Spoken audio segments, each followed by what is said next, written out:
मैं आ गया हूँ फिर से। आज से अब से मेरा रोज का वीडियो रहेगा शाम को, आप देखिएगा। और मेरे मार्केट के ऊपर रहेगा कि मार्केट किस हिसाब से काम करेगा, उसके हिसाब से रहेगा। मैंने टेलीग्राम का भी लिंक डाल दिया है डिस्क्रिप्शन में, आप ऐड हो सकते हैं। मैं वहाँ पे कुछ कॉल्स भी दूंगा, आप सीखने की भी कोशिश कीजिएगा और मन करे तो कुछ आप ट्रेड भी कर सकते हैं उस पर। और आज हम बात करते हैं, अभी बहुत दिनों दो दिन से मार्केट बहुत गिर रहा है। ये ये किस कारण से है वो भी हम बात करेंगे आज इस पे, कि मार्केट किस कारण से बहुत गिर रहा है। 2 दिन से बहुत ही गिर रहा है। आज निफ्टी 400 पॉइंट गिर चुका है, आप देख सकते हैं। निफ्टी 400 पॉइंट गिर चुका है। बैंक निफ्टी भी अच्छा खासा गिर चुका है। बैंक निफ्टी 1000 पॉइंट डाउन है, 1000 पॉइंट गिर चुका है। इसका कारण आज हम बात करते हैं।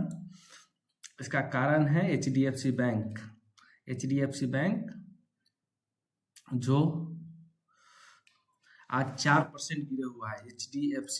HDFC बैंक, इसका कारण HDFC बैंक है, जो लगातार ये अपने हाई से कंटिन्यू 1 हफ्ते से गिर रहा है। इसी का कारण है कि मार्केट थोड़ा दबाव महसूस कर रहा है, क्योंकि HDFC बैंक इंडिया का एक मेन पिलर के हिसाब से माना जाता है। इसकी वजह से मार्केट में ये हलचल चालू है, गिरावट चालू है। HDFC बैंक और HDFC जो कंपनी है, दोनों एक ही कंपनी थी। दोनों कंपनी मर्ज हुई थी एक साथ में 1 साल पहले। तो उसका जो रिपोर्ट आया, मार्जिन आई, वो कुछ मुनाफा कम है, उसके हिसाब से थोड़ा उसका दबाव है, वो महसूस कर रहा है HDFC बैंक। उसके कारण पूरा मार्केट महसूस कर रहा है। पर ये नॉर्मल है, टेम्प्रोरी है, ये वापस से अपनी जगह पे आ जाएंगे कुछ दिनों में। इसके लिए घर बढ़ाना नहीं है, पर वो अपनी जगह पे आ जाएंगे। पर हमें क्या काम करना है उसके हिसाब से हम बात करेंगे कि हम कल के लिए क्या सेटअप कर सकते हैं, जिसके हिसाब से हम काम करें। तो हम बात करेंगे, पहले निफ्टी पे जाएंगे। जो निफ्टी ऑलरेडी 363 पॉइंट गिर चुका है। कल क्या हो सकता है इस पे हम बात करेंगे और समझने की कोशिश करेंगे, और कल चेक करेंगे कि ये काम करता है कि नहीं करता है, और सीखता है। और इसमें आप सीखने की कोशिश कीजिएगा कि हम, चलिए पैसा अर्निंग हो ना हो, लेकिन आप कुछ सीख जाएंगे तो आप खुद से भी पैसा बना सकते हैं। कभी किसी के भरोसे नहीं रहिएगा कि कुछ बता दे समझा दे तो हम करेंगे, नहीं, खुद से भी सीखने की कोशिश कीजिएगा। कोई भी बताएगा अपना टाइमिंग के हिसाब से बताएगा, पर आप सीखने की कोशिश कीजिएगा। ये अभी हम डे टाइम फ्रेम पे चेक कर रहे हैं निफ्टी को। ये निफ्टी को मैं क्यों देखता हूँ हर बार, क्योंकि ये निफ्टी इंडिया को प्रेजेंट करता है। ये जिस हिसाब से चलेगा, मैक्सिमम शेयर उसी हिसाब से रन करता है। उसके थोड़ा ऊपर नीचे हो सकता है, लेकिन इसी हिसाब से रन करता है, क्योंकि निफ्टी 50 जो है ये इंडिया को रिप्रेजेंट करता है कि इंडिया किस हिसाब से अभी परफॉर्म कर रही है ऊंचे लेवल पे। इसके हिसाब से निफ्टी 50 करता है। तो हम ये निफ्टी 50 देखते हैं तो हमारा ओवरऑल मार्केट का व्यू, ट्रेंड पता चल जाता है कि हाँ, अभी निफ्टी अगर निगेटिव चल रहा है तो सारे शेयर भी निगेटिव हो सकते हैं, ऐसा मान सकते हैं। तो चलिए, निफ्टी का आज का जो ये डे का जो कैंडल है, ये कुछ गलत साइन है कि बहुत बड़ा गिरावट आया है मार्केट में। ये बहुत बड़ा गिरावट है। आज जो निफ्टी गिरा है 345 पॉइंट चल रहा है, ये बहुत बड़ा गिरावट है। ये कुछ गलत साइन है कि आने वाले टाइम में शायद और भी गिरावट हो सकती है, यही साइन है इसका। तो कोई भी आप लोग इन्वेस्टमेंट करते हैं तो थोड़ा रुकिएगा, जो मार्केट का मूड माहौल सुधर जाए फिर से आप पोजीशन लें। और अगर किन्हीं के पास पुराना पोजीशन है तो वो वेट कर सकते हैं, क्योंकि अगर कोई इन्वेस्ट करके रखे हुए हैं उनका 1-2 दिन से कोई फर्क नहीं पड़ेगा। इन्वेस्टमेंट हम जो करते हैं वो हम महीने के लिए नहीं करते हैं, 5 साल 10 साल 20 साल के लिए करते हैं। और जो ट्रेडिंग कर रहे हैं उनको तो अभी मज़ा ही चल रहा होगा, क्योंकि मूव तरातर मतलब बहुत बढ़िया मूव नीचे की साइड हो रहा है, तो प्रॉफिट बहुत बढ़िया चलेगा। जो ट्रेडिंग कर रहे हैं उनको तो अच्छा ही है। और जिनका इन्वेस्टमेंट है किसी शेयर में, तो उनको रोना तो आ ही रहा होगा, लेकिन घबराने की कोई ज़रूरत नहीं है।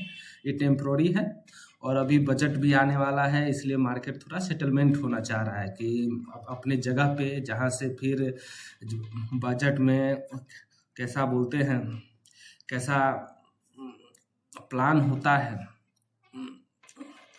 गवर्नमेंट लोगों का, उसके हिसाब से फिर मार्केट मूव करेगा कि गवर्नमेंट का फोकस किस पे है इस आने वाले साल, उसके हिसाब से फिर मार्केट रन करेगा। मैं फिर उस पर भी बात करूंगा कि गवर्नमेंट का फोकस किस पे है, इन्वेस्ट किस पे करना चाहिए आने वाले सालों में, कौन सा शेयर बहुत बढ़िया रिटर्न देगा, उस पर भी हम बात करेंगे। लेकिन अभी हम कल के लिए जो हमें करना है काम, उसके लिए हम बात कर लेते हैं। तो दोस्तों, हम जब एनालिसिस करते हैं, जैसे हमने निफ्टी का भी चार्ट लगाया, इंडिया को जो प्रेजेंट करता है, तो हम सिर्फ चार्ट की ही बात करेंगे। हमको कुछ मतलब नहीं है कि मोदी जी ने क्या बोला उससे क्या हो गया, हम सिर्फ चार्ट को देखते हैं, उससे ही अपना अनुमान लगाते हैं। और थोड़ा बहुत अनुमान चल जाता है, कभी कभी फेल भी हो जाता है, कभी कभी हम भी गलत होते हैं, कभी कभी भी सही भी हो जाते हैं। एक प्लान के हिसाब से काम करते हैं तो एक बढ़िया ही रहता है। तो हम देखते हैं निफ्टी को। ये निफ्टी डे टाइम फ्रेम पे हम चेक कर रहे हैं। तो डे टाइम फ्रेम पे ये जो रेड लाइन आपको दिख रही है, मैंने पिछले ही वीडियो में बताया था कि मूविंग एवरेज के बारे में मैंने आपको बताया था। तो ये 20 टाइम का मूविंग एवरेज है। तो निफ्टी अभी डे टाइम फ्रेम पे, मतलब डे टाइम फ्रेम पे निफ्टी 50 जो इंडिया को प्रेजेंट करता है, वो निगेटिव साइन कर रहा है कि वो 20 SMA के नीचे क्लोज कर रहा है आज के दिन में। तो ये बहुत निगेटिव साइन है। तो आने वाले टाइम में इसमें बहुत ज़्यादा गिरावट हो सकती है, थोड़ा सतर्क रहने की बात है। तो हमें जब ट्रेड करना है तो किस हिसाब से ट्रेड करेंगे, प्लान क्या करेंगे। तो ये जो नीचे की ओर मुंह खुला है इसका, तो ये कहाँ तक आ सकता है, तो कहाँ तक सकता है, ये किसी को आइडिया नहीं, लेकिन हम कुछ अनुमान लगा सकते हैं। किस हिसाब से, हमने आपको पिछले वीडियो में भी बताया था, सपोर्ट एंड रेजिस्टेंस। तो निफ्टी का पिछला सपोर्ट कब था, कहाँ था, और पिछला रेजिस्टेंस कौन सा है, उसको हम मार्क करेंगे। चलिए हम मार्क करते हैं।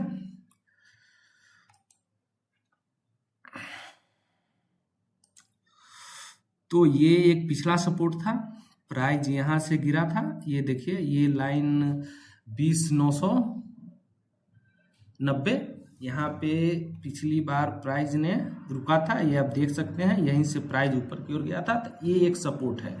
तो ये जो गिर रहा है तो शायद यहाँ तक आ सकता है, और फिर इसके भी नीचे आए तो ये एक पिछला रेजिस्टेंस था जो यहाँ से प्राइस ने गिरा था। तो पिछला रेजिस्टेंस, अगला सपोर्ट, हम पिछले वीडियो में बात किए थे, ये एक रेजिस्टेंस है, ये एक सपोर्ट है, क्योंकि ये पिछला रेजिस्टेंस था। आने वाले टाइम में यहाँ से मार्केट गिरा था, तो ये अभी पिछला जो रेजिस्टेंस था, तो अभी ये सपोर्ट बन गया है। ये सपोर्ट का काम करेगा अभी, कि ये कुछ न कुछ रुकने का काम करेगा। यहाँ पे बायर्स कुछ न कुछ एक्टिव होंगे, तो हम इसको भी मान लेते हैं एक सपोर्ट।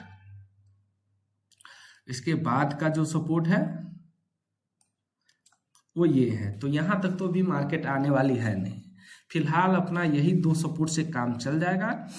आप अगर कोई भी ट्रेड करें तो ये 2 लाइन को ध्यान में रखें। मतलब 100% कुछ नहीं है यहाँ पे दोस्तों, सब एक तुक्का है, एक अनुमान है, पर अनुमान से ही प्लान है, और उसमें भी रिस्क मैनेजमेंट है, उसके हिसाब से काम किया जाता है और फिर पैसे बनते हैं। कोई ऐसे नहीं बनते रैंडम, प्लान है, एक अनुमान है, पर अनुमान कभी कभी काम कर जाता है। हम कल के दिन में देख लेंगे कि अनुमान कितना काम करता है, कितना नहीं काम करता है। तो हमको ये 2 लेवल को ध्यान में रखना है आने वाले कुछ ही दिनों में। निफ्टी में 20,967 और दूसरा लेवल है 20,247। ये 2 लेवल 250 भी मान सकते हैं, ध्यान में रख के हम कोई भी ट्रेड करेंगे। अभी निफ्टी की बात हो गई, अब हम बैंक निफ्टी को भी थोड़ा देख लेते हैं आप लोगों के लिए, बैंक निफ्टी का क्या हाल है। जो बहुत सारे लोग बैंक निफ्टी में भी ट्रेड करते हैं, वो भी देखें कि कल क्या हो सकता है bank Nifty. Bank Nifty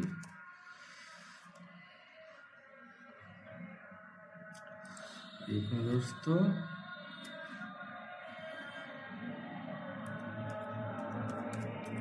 Nifty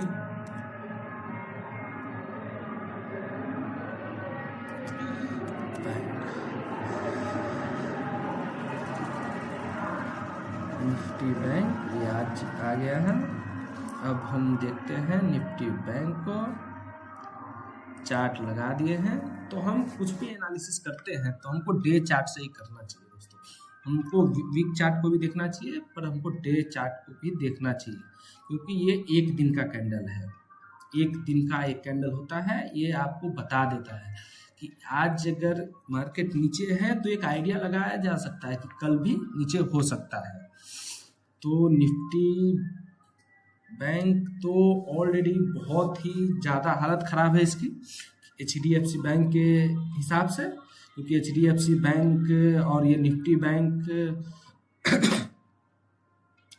है, और एक्सिस ये जो HDFC बैंक है उसका जो वेटेड जो बुलाया जाता है वैल्यूएशन, वो निफ्टी बैंक में सबसे ज़्यादा वैल्यूएशन है, इसलिए इसकी हालत और ख़राब है। ये निफ्टी के कंपैरिजन में इसकी हालत ज़्यादा ख़राब है। क्यों? क्योंकि HDFC बैंक पिटाया है। तो निफ्टी 50 में तो 50 शेयर है, तो एक शेयर से उसका थोड़ा बहुत होगा, लेकिन निफ्टी बैंक में गिन चुन के 7-8 ही बैंक है, जिसमें से सबसे ज़्यादा वैल्यूएशन HDFC बैंक का है। इसलिए निफ्टी बैंक का हालत बहुत ख़राब है, क्योंकि ये ऑलरेडी एक वीक से डे टाइम फ्रेम पे 20 SMA के नीचे चल रहा है। इसका हालत बहुत ख़राब है। तो इसका हम देख लेते हैं कि कल क्या हो सकता है, आगे आने वाले दिनों में कहाँ पे इसमें कामकाज हो सकता है, उसका लेवल क्या हो सकता है, जो ध्यान में रख के हम कुछ भी ट्रेड प्लान करें। ये एक दोस्तों पिछला रेजिस्टेंस था, तो ये सपोर्ट का काम कर सकता है। हम देखेंगे कल करता है कि नहीं। एक दोस्तों ये पिछला सपोर्ट था, ओके, और एक दोस्तों ये 3 सपोर्ट निफ्टी बैंक में, ये अभी 3 सपोर्ट है दोस्तों। निफ्टी बैंक को शायद ये तीनों में से किसी एक पे रुकना चाहिए। ये लेवल को ध्यान में रख के आप ट्रेड कर सकते हैं। कल के दिनों में फिर मैं कल आऊँगा, फिर मैं इस पे और भी बातें करूँगा, पर आप ये लेवल को ध्यान में रखें कि ये 3 लेवल निफ्टी बैंक में बहुत इम्पोर्टेंट है। 44,450, 43,230, 42,070, ये बहुत ही इम्पोर्टेंट लेवल है। यहाँ पे निफ्टी बैंक रुकना ही चाहिए अनुमान के हिसाब से। तो दोस्तों आज के लिए इतना ही, फिर मिलते हैं। हम आपके लिए रोज मार्केट पे कुछ समझाने की कोशिश करेंगे, आप समझने की कोशिश कीजिएगा और ज़रूर सीखने की कोशिश कीजिएगा दोस्तों। और हम टेलीग्राम का लिंक भी डिस्क्रिप्शन में डाल देंगे, आपका इच्छा हो तो ऐड हो सकते हैं। वहाँ पे मैं आपको कॉल भी प्रोवाइड करूँगा, उसमें आप ट्रेड भी कर सकते हैं और सीखने की कोशिश करेंगे उस पर। कभी भी मेरा ऐसा मानना है कि कभी किसी के बताए रास्ते पे नहीं चलना चाहिए, खुद ही रास्ता बनाना चाहिए, खुद ही सीखना चाहिए। पर हम डालेंगे, आप उससे सीखने की कोशिश कीजिएगा और जो लोगों को ट्रेड करना हो वो ट्रेड भी कर सकते हैं, बेफिक्र कर सकते हैं। पर आपको अपना लॉस को हमेशा डिफाइन करना पड़ेगा कि हमारी कैपेसिटी कितनी है, हम कितना लॉस ले सकते हैं, उसको ध्यान में रखना चाहिए।